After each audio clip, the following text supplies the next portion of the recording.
Hi there, my name is Jane Dalley. I'm an archival conservator, partner in Dalley Frog at Heritage Conservation Services, and I work with a lot of clients who have a lot of conservation needs, but the most important thing that they can do, and what I recommend most of the time, is they take good care of their collections through proper storage. And that often involves boxing things. Boxing it gives you an extra layer of protection against environmental changes, against sprinkler leaks, against handling. So boxes are good. I like boxes.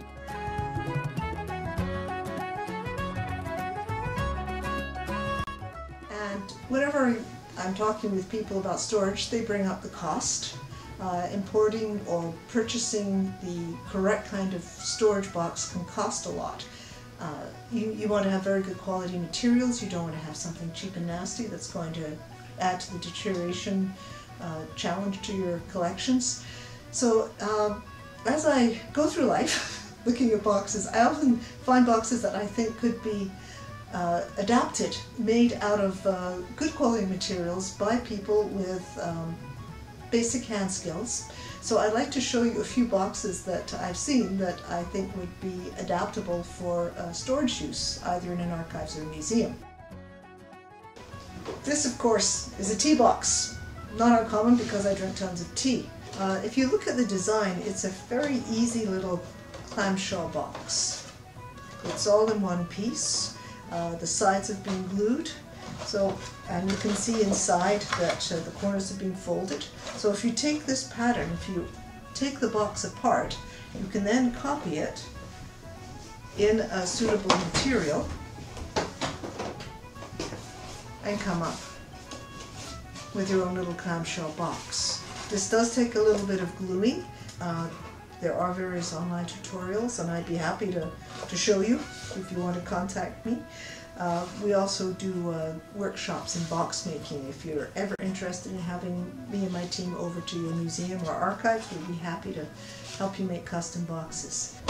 When you open it up, said tea box, you see inside that there's these wonderful sets of dividers.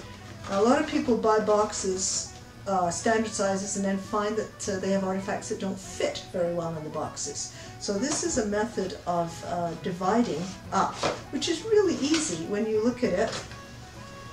You can just take it right apart, and then you can make this yourself out of 20-point acid-free card and make your own divider. And this is the same little set of dividers, but made out of 20-point acid-free card, and it's very simple to make. It takes a few cuts, usually offcuts. A lot of conservation facilities have offcuts that they will frequently give away because they don't want to keep storing these odds and bits of board and card. So it will be worth your while to take a box of donuts down to the local conservation lab and chat them up and see if they would let you know when they have offcuts. Now this is another box that caught my eye. It's a barbecue bundle box. Not very exciting, but what I really liked about it was the dividers on the inside. When the box is open, that these kept the meat separate.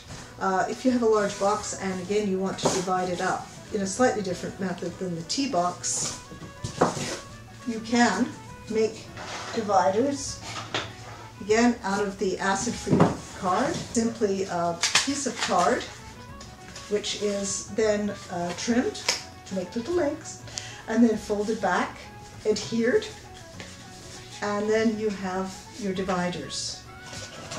And it will go into the middle and divide things up into fours. Tried it again in a lighter material. It works a little better in a lighter material, but it's still floppy. On this one, we've added feet on the ends so that they push inside the box and will go right to the end of the box so that they don't slide. So then we made feet for the end of it. And now you've got something that's relatively stable, and you have your 4 dividers, and that's useful for storing smaller artifacts. And this is another tea box. I'm beginning to sense a theme here. This box is very interesting to me because when you open it up you see that it has two layers. Now if you have something that's fragile or requires extra support, you can use the top layer and leave the space underneath as sort of an insulation, some spring space, so that you can drop and the artifact itself won't hit the table directly.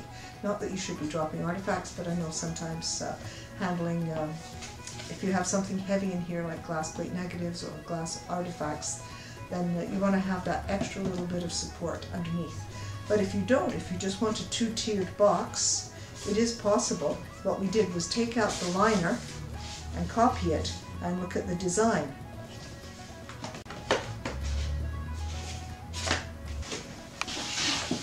Using our little clamshell, we made a fairly snug box. Fairly snug.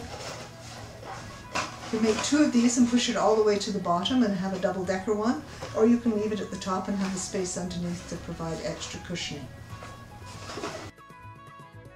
And this is another box. I think it came with some electrical or computer equipment. What is really cute is there's no adhesives whatsoever. So you can take this little guy apart,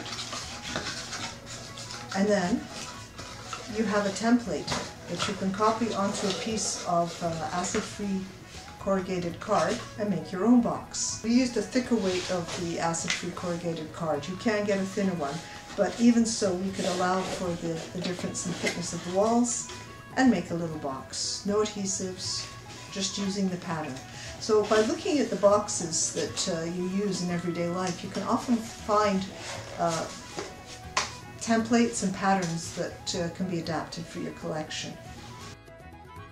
I recently purchased a small speaker.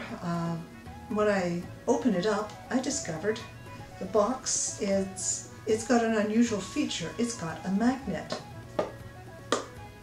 So it closes really nicely. When you look at it, you can see this sort of the box bottom is sitting on a backing, like a strip of cards. So we made one up out of the acid-free corrugated card. It did require adhesives in this case. And we purchased magnets, Lee Valley, I think they're about 35 cents each. And there's a magnet here and a nice little closure. Now those of you who have seen my first video know that I seem to buy gum in unusual boxes. This one I really like because of the closure. It's just a simple slide closure. There's no Velcro involved, and I find those Velcro tabs pull off after a certain period of time, or they're so bulky that they don't close well. They add too much bulk to a box. So this I like. It's just a little slit like that. So we made a photo or document folder and did the same thing, and this is so simple to make. It's just a 4-flap folder with a slit, and then it does require a certain amount of movement to get it in, and there it is. If you wanted, you could put some gummed linen tape on the back of the flap so that it didn't get too creased with use. Oh, but wait, there's more. I apologize for the condition of this box. It was one of those kicking around the house that was about to be thrown out, and then I looked and I thought, I really liked the clear window on the top, and this is something you could do with any storage box, which is cut out and put a sheet of Mylar in, adhering it with double-sided tape on the back of the lid. Now if you like this type of adhesion-free box, you can purchase the acid-free card from various suppliers. I also have the card in stock should you need small amount or large amount. And as I said, my staff and I will be happy to come and give you a customized workshop on box making should you require it.